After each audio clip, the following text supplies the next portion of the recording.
Today I was able to be part of the mock interview process that Correctional Industries in Washington State offers. We had employers that came in from the streets. We had people that were working in administration through Correctional Industries from headquarters that came in, and it was actually some real world experience about how an interview works and what employers are looking for.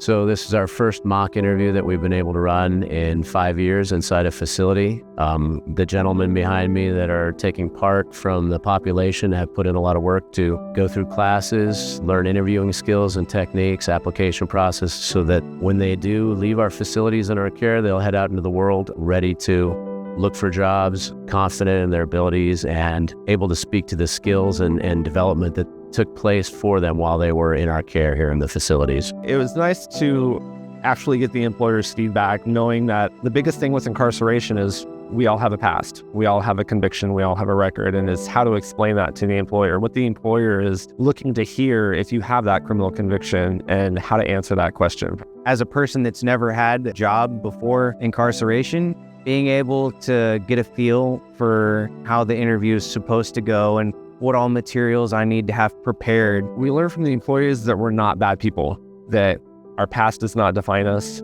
that our convictions do not define us, nor will they hold us back, that we are all put into this team environment. And that's how the real world works. When we go to apply for a position, having to explain our criminal background and say, you know what, in the past when I was younger, I made mistakes. But while I was incarcerated, here's what I learned, how I became a better man, a better person, a better individual, a better person to come out into the society to be more productive.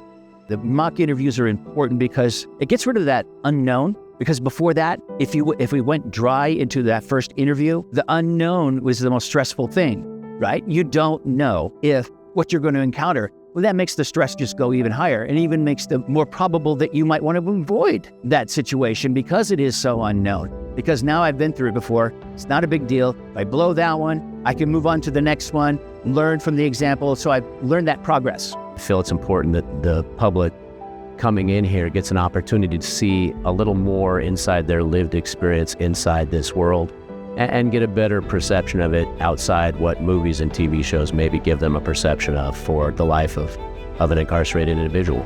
People aren't going to judge you once you get out. That's the number one thing that I got out of this is like, everybody's still looking for a job, and we don't get judged just because we have a criminal history. I found myself a lot of times today thanking everybody for their time and everything that they've done because of how much I appreciate this.